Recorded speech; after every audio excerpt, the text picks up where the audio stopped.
Overall condition খুবই খারাপ, একেবারে ক্রিটিক্যাল বলতে যা বোঝায় তাই।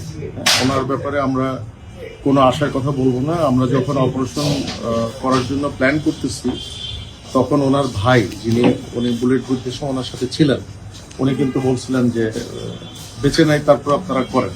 কিন্তু আমরা কিন্তু আশা ছাড়ি নাই, তার সাইন অফ লাইফ কিন্তু ছিল।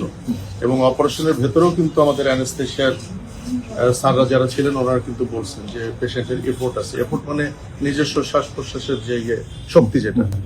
তো উনি এখনো কিন্তু উনি বেঁচে আছেন, কিন্তু এর মধ্যে উনি 2বার কার্ডিয়াক অ্যারেস্ট, ওনার ব্লাড লস হয়েছে প্রচুর, ওনার নাক দিয়ে মুখ দিয়েও ব্লিডিং শুরু হয়েছিল লাস্টের দিকে আমরা ওটি কমপ্লিট করার পর। এখন আমরা পেশেন্টের ব্যাপারে কোনো আশার কথাই বলবো না। উনি সর্বোচ্চ খারাপ অবস্থাতেই আছেন, কিন্তু উনি এখনো বেঁচে আছেন, আর বাকিটা আল্লাহর ইচ্ছা। আর আমরা এই ধরনের ক্ষেত্রে যেটা করি, খুলে মগজের ভেতর যে রক্তগুলো থাকে ওগুলো আমরা বের করে দিই, যাতে ব্রেন বড় হওয়ার সুযোগ পায়, ব্রেনের ভেতর যে চাপটা আছে সেই চাপটা যাতে কমার সুযোগ পায়, এটাই হলো এটার ম্যানেজমেন্ট। তো ওইটা আমরা করে এখন রুগীর ভালো আইসিইউ সাপোর্টের জন্য রুগীর যারা আত্মীয় স্বজন তারাই প্রেফার করছেন যে এবার কেয়ারে নেওয়ার জন্য। স্যার গুলি কি বেরিয়ে গেছিল স্যার? Most probably.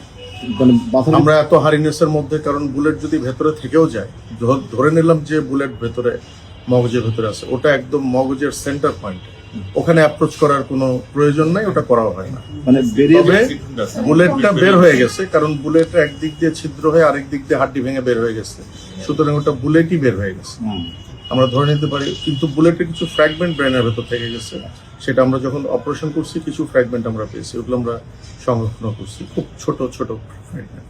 স্যার একটা কথা বলা হচ্ছে যে অবস্থায় তিনি আছেন, যদি বেঁচেও যান, বেঁচে যাক আমরা এটাই চাই, স্বাভাবিক হওয়ার সম্ভাবনা কম, কিংবা মানে আপনার কাছে কি মনে হয় এই ধরনের ক্রিটিক্যাল কন্ডিশনে আসলে?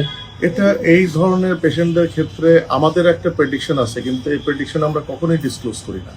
আপনি এটা আমার কাছে জানতে চান না, রোগীর অবস্থা খারাপ। Thank you, thank you.